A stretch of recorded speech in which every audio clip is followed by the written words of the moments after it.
Hi అండి, ఈరోజు మన ఛానల్లో వ్లాగ్ వచ్చి బంగాళదుంప టమాటా కర్రీ చేస్తున్నానండి. చాలా టేస్ట్గా ఉంటుంది. ఇది రైస్లోకి తినొచ్చు, చపాతీలోకి కూడా తినొచ్చండి. ముందుగా ప్రాసెస్లోకి వెళ్ళిపోదాం. ముందుగా అయితే నేను 4 టీ స్పూన్లు ఆయిల్ పోసుకున్నాను. నేను కుక్కర్లో చేస్తున్నానండి. ఈ కర్రీ కుక్కర్లో చేస్తే టేస్ట్ చాలా బాగుంటుంది. బంగాళదుంప టమాటా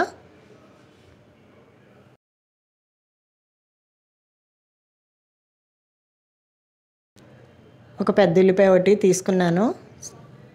సన్నగా ముక్కలు కట్ చేసి పచ్చిమిరకాయలు ఉల్లిపాయ కలిపి వేసానండి.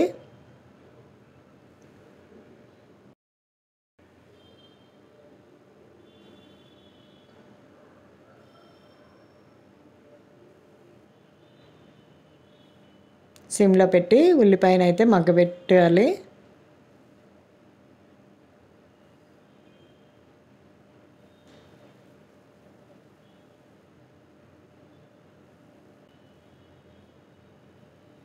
అర టీ స్పూన్ పసుపు కూడా యాడ్ చేశానండి. చూసారు కదా, ఉల్లిపాయ అయితే మగ్గిపోయింది. నేను ముందుగా బంగాళదుంపలు ఉడకబెట్టుకొని పక్కన ఉంచుకున్నానండి.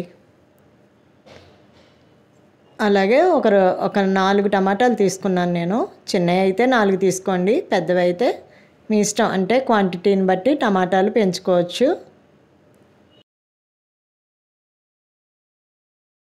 నేను కరివేపాకు కొత్తిమీర కూడా వేసానండి. టమాటా కూడా బాగా మగ్గిపోవాలి.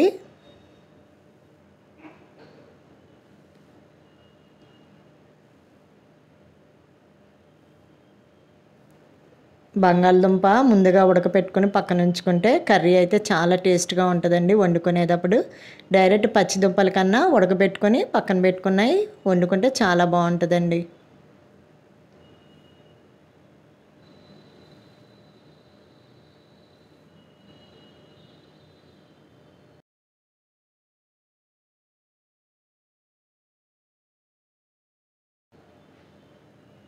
చూసారు కదండి, ఉడకబెట్టిన దుంపలు అన్నమాట.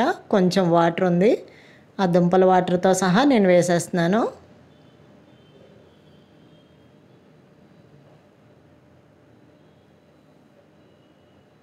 చాలా ఈజీగా చేసుకోవచ్చండి ఈ కర్రీ, సింపుల్గా అయిపోద్ది.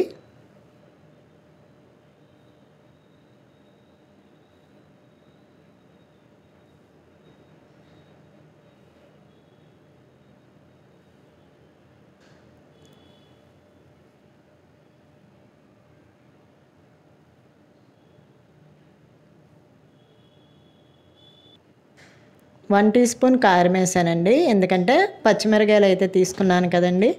పచ్చిమిరకాయలు తీసుకోవడం వల్ల 1 టీ స్పూన్ కారమే తీసుకున్నాను నేను. అలాగే రుచికి తగినంత సాల్ట్ వేసుకున్నాను.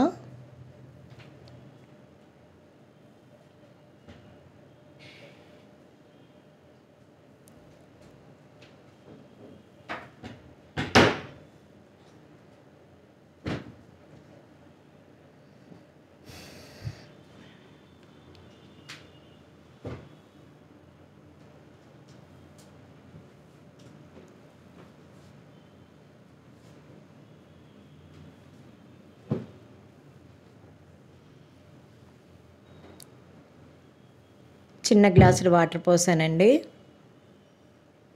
ఎందుకంటే బంగాళదుంప ఆల్రెడీ మనం ఉడకబెట్టుకొని పక్కన పెట్టుకున్నాం కాబట్టి చిన్న గ్లాసులు పోసుకుంటే సరిపోద్దండి. కానీ కుక్కర్లో వండుకుంటేనే ఈ కర్రీ చాలా టేస్ట్గా అయితే ఉంటుందండి. దీనికి కాంబినేషన్ రసం పెట్టుకుంటే చాలా బాగుంటుంది. నేనైతే ఒక్క విజిలే వేయిస్తానండి, ఆల్రెడీ దుంపలు ఉడికిపోయినాయి కాబట్టి. చూసారు కదా, బాగా దగ్గరికి అయిపోయింది కర్రీ అయితే అయిపోయిందండి. ఇప్పుడు సర్వింగ్ బౌల్లోకి తీసేసుకుందాం. చూసారు కదండి ఎంత సింపుల్గా చేశానో. నా వీడియో కనుక మీకు నచ్చితే లైక్ చేయండి, షేర్ చేయండి, సబ్స్క్రైబ్ చేయండి. థ్యాంక్స్ అండి.